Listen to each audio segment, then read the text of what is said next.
हाय दोस्तों, मेरा नाम है सैफ अंसारी और मेरे चैनल का नाम है @GK ट्रिक अड्डा 0007। आज मैं आपके सामने एक और परमानेंट वैकेंसी लेके आया हूँ जो बिहार में सब इंस्पेक्टर की पोस्ट निकाली है। इसमें टोटल पोस्ट की बात कर लें 150। अब ये 150 पोस्ट जो हैं, इसमें क्या योग्यता मांगी जा रही है, इसकी फीस क्या रहने वाली है, इसमें एज क्या मांगी जा रही है और किन किन कैंडिडेट को एज में छूट मिलेगी और आवेदन कब से कब तक भरे जाएंगे और कौन कौन अप्लाई कर सकते हैं, मैं सब इस वीडियो के माध्यम से आपको बताऊंगा। तो चलिए शुरू करते वीडियो। विभाग BPSSC Bihar police sub inspector SI भर्ती 2026 पोस्ट की बात कर लें, टोटल है आपकी 150। योग्यता आपकी स्नातक पास आउट होनी चाहिए।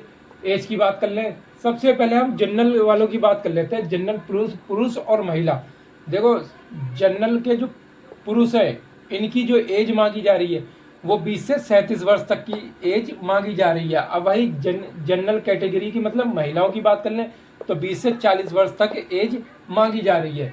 अब जो पिछड़ा वर्ग तथा अत्यंत पिछड़ा वर्ग, पुरुष और महिला, पिछड़ा वर्ग तथा अत्यंत पिछड़ा वर्ग और पुरुष महिला, तो इनकी 20 से 40 वर्ष तक एज मांगी जा रही है।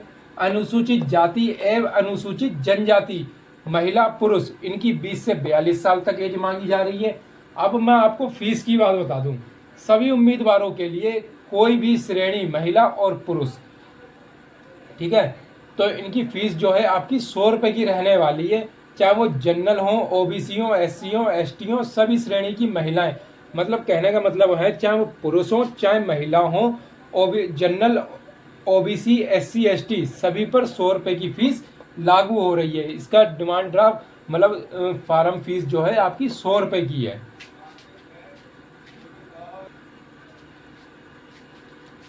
अब मेरे प्यारे भाइयों और बहनों, अब मैं आपको इसके सिलेबस के बारे में दिखाता हूँ क्योंकि इसमें एग्ज़ाम भी होगा। ठीक है, इसमें 2 एग्ज़ाम होंगे, एग्ज़ाम फर्स्ट और एग्ज़ाम सेकंड।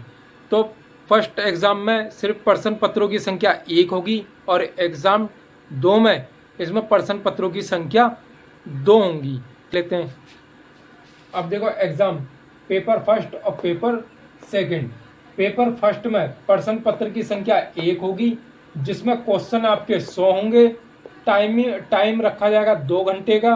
प्रत्येक प्रश्न 2 अंक का होगा, मतलब 200 अंक का टोटल पेपर। ठीक है, एक क्वेश्चन 2 अंक का होगा तो 100 क्वेश्चन बने आपके 200 अंक के और टाइम 2 घंटे का।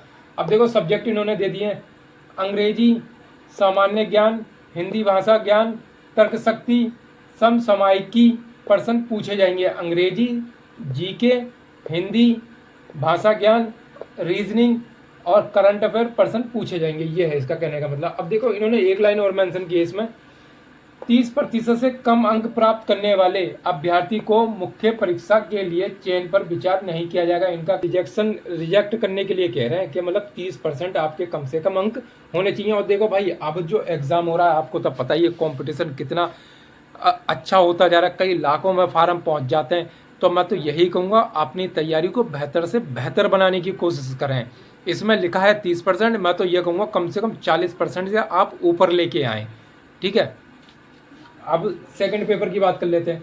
पेपर सेकंड, इसमें प्रश्न पत्रों की संख्या 2 होंगी। प्रश्न पत्र पहले में 200 प्रश्न, 180 मिनट यानी 3 घंटे का समय।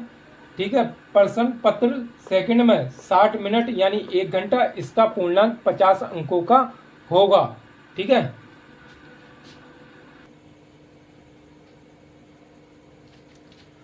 अब इसमें हम फर्स्ट पेपर की बात कर चुके हैं। सेकंड पेपर में जैसे मैंने कहा था, फर्स्ट पेपर में तो जैसे मतलब एक प्रश्न पत्र आएगा। ठीक है, सेकंड पेपर में आपके 2 होंगी। तो अब प्रश्न पत्रों की जो 2 संख्या, इसमें देख लेते हैं कौन कौन से टॉपिक आएंगे और कितने नंबर और टाइमिंग देख लेते हैं फिर से। देखो फर्स्ट पेपर तो पहले कर ली थी बात, अब सेकंड पेपर में आपके 2 प्रश्न पत्रों की संख्या होगी जिसमें प्रश्न पत्र पहले में देख लेते हैं। ठीक है, सामान्य अध्ययन, समसामयिकी घटना मतलब जनरल नॉलेज और करंट अफेयर, ये दोनों पूछा जाएगा। फिर है गणित, परिणात्मक कौशल, आपकी मैथ भी आएगी। तार्किक एवं विश्लेषणात्मक योग्यता, आपकी रीजनिंग भी आएगी। फिर आपकी अंग्रेजी भाषा इस ये भी आएगी, और 5वें नंबर पे हिंदी भाषा ये भी आएगी। अब इसमें मैं बताऊँ आपको, ये होगा आपका 200 अंक का, ये इतने सारे सब्जेक्ट पूछे जाएंगे 200 अंक, और टाइमिंग रहेगी इसमें 3 घंटे की, टाइमिंग रहेगी इसमें 3 घंटे की, ठीक है। अब ये तो फर्स्ट पेपर, सेकंड पेपर में फर्स्ट प्रश्न पत्र की संख्या हो गई 200 अंक की, मतलब 3 घंटा, ठीक है। सेकंड प्रश्न पत्र की बात कर लेते हैं हम लोग।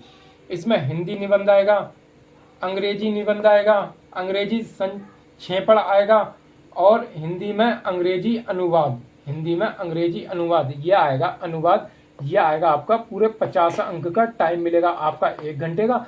और लेकिन मैं आपको एक चीज़ और बता दूं, इसमें नेगेटिव मार्किंग है, इसलिए पेपर बड़ा ध्यान से करना है, एकदम गलत ना हो पाए। नेगेटिव मार्किंग का मतलब ये होता है आपका 1/4 काट लिया जाएगा। अगर आपने 4 क्वेश्चन गलत करे हैं ना, तो आपका एक अच्छा वाला अंक काट लिया जाएगा इसमें।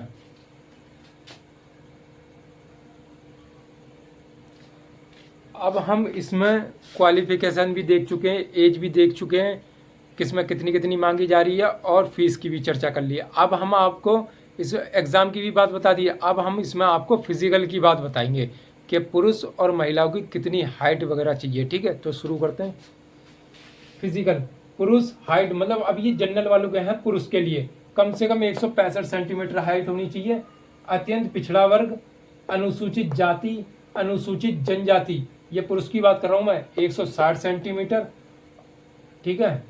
और पुरुष सीना जो सामान्य वाले हैं 81 से 86 सेंटीमीटर, मतलब 5 सेंटीमीटर फुलाव के साथ 81 से 86। और अनुसूचित जाति और अनुसूचित जनजाति के जो कैंडिडेट है पुरुष में, वो 79 सेंटीमीटर होना चाहिए, और फुलाने के बाद सीना 84 सेंटीमीटर, ठीक है।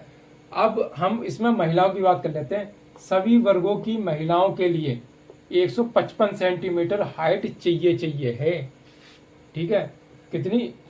सभी वर्गों की महिलाओं के लिए 155 सेंटीमीटर हाइट, लंबाई,